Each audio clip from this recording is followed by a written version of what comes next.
The story of Bishops Waltham begins in the 12th century, around 1135, when Henry of Blois, the powerful Bishop of Winchester and brother to King Stephen, began construction of his grand new residence. The bishops of Winchester were not only spiritual leaders, they were major political figures, and they needed a palace to reflect their enormous status. What began as a fortified manor was gradually expanded over centuries.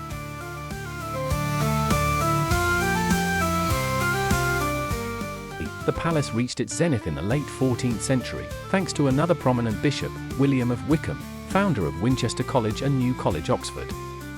Wykeham rebuilt the complex as a truly magnificent palace, including the stunning Great Hall, the soaring windows of which are still a focal point of the ruins today. His vision transformed the residence into a lavish court.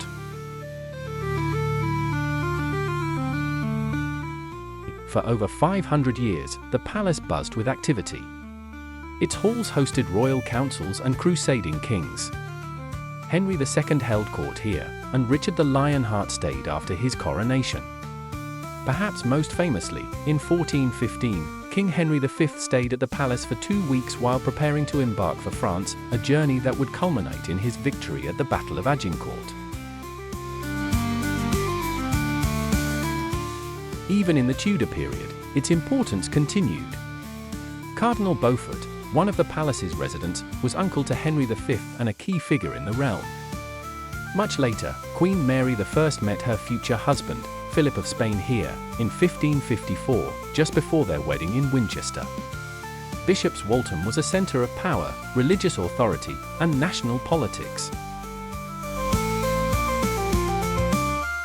However, the turbulent mid-17th century brought its grand era to an abrupt end.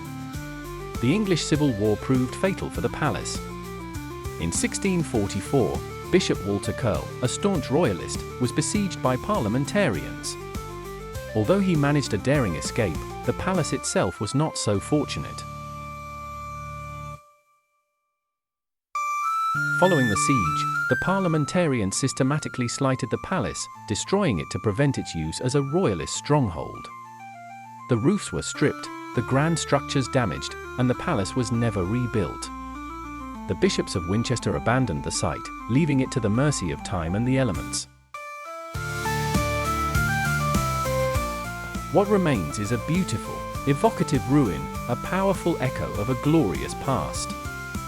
The stones of Bishops Waltham Palace tell the story of medieval ambition, royal influence, and the dramatic cost of civil conflict, preserved now as an English heritage site for all to explore.